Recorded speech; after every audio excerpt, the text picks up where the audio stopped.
Hi, welcome. I'm Lauren and this is Catherine and we're rangers for San Mateo County Parks. Today we're at the Crystal Springs Regional Trail in San Bruno, which is the north segment of the San Andreas Trail.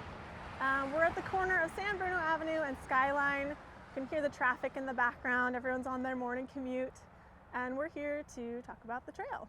So we're going to take a look along this 17-mile trail that you can explore in San Mateo County. It follows the Peninsula watershed and there's 3 different sections. We're going to show you how you can explore these different sections and recreate along them and how you get to them, as well as some really cool, interesting facts about the history and the wildlife that you can see along the trail too. So come and join us.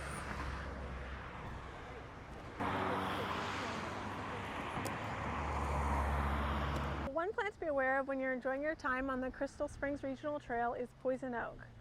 Poison oak can range in color from green to bright red and everything in between.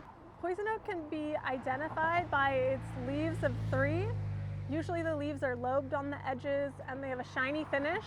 That shiny finish is an oil that can get on your skin and cause an allergic reaction. So we try to avoid this plant when we can. A little ditty to help you remember is leaves of 3, let it be.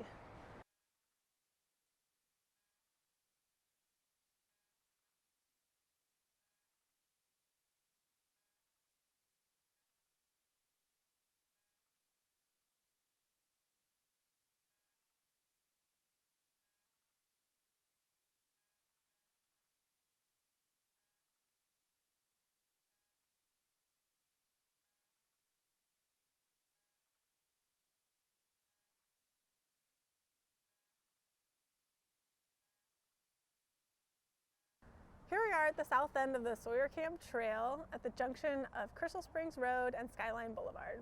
Sawyer Camp Trail is a great multi-use trail where you can go biking, roller skating, running, and even plogging. For those of you who don't know, plogging is picking up litter while jogging, and we have a plogging station just at the entrance where you can pick up a bucket and help us keep the trail clean as you explore. Here behind me you can see the Rift Valley that is formed by the San Andreas Faults. And the San Andreas Fault is a geologic feature in California that separates the North American plate here on the east side and where the trail is located from the Pacific plate, which is on the west side over by Half Moon Bay and other sections of San Mateo County. So whenever you pass over Highway 92, you're actually passing over a tectonic plate boundary. Pretty cool. So the Rift Valley that's formed by the San Andreas Fault causes a depression here, which has been filled by the reservoirs that you can see behind me. There are multiple dams that were erected to create a drinking source of water that is brought in from Hetch Hetchy all the way across the Central Valley. Across the valley you can also see the uplift caused by the faults in the mountain range from the northern portion of the Santa Cruz Mountains. There's a lot of significant history about this trail as well, starting with the Native Americans that call this trail home. For many thousands of years, the Ohlone people of several different linguistic groups have called this place home along the 17-mile stretch that we have traveled today. The next group of people that have explored this trail were the Gaspar de Portola expedition in 1769, who made the discovery of the bay, and they came back down this way through the Sawyer Camp Trail segment and this valley all the way to Palo Alto and then back around. You might be wondering why this section of trail is called Sawyer's Camp Trail, and that is because it's named after Leander Sawyer, who was a European settler in this area.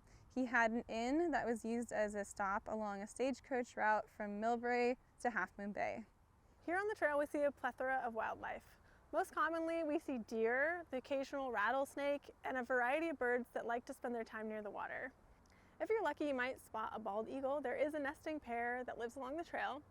Occasionally we see bobcats, foxes, raccoon, and this is also habitat for the colorful San Francisco garter snake, so keep an eye out for that beautiful creature.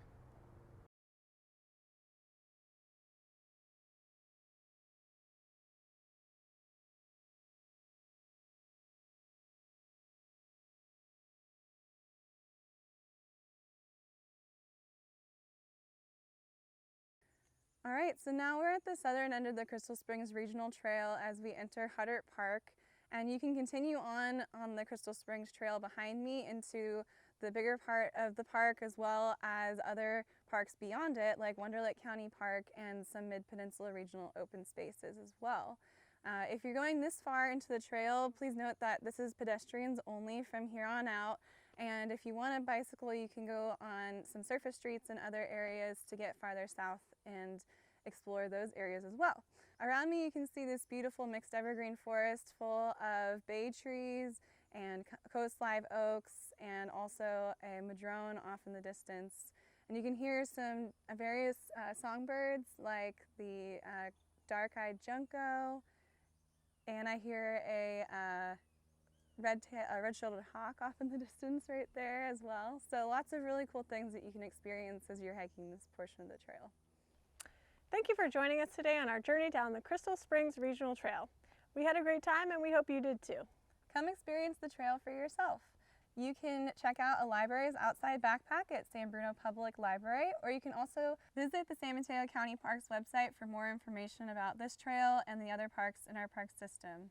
Thank you for joining us.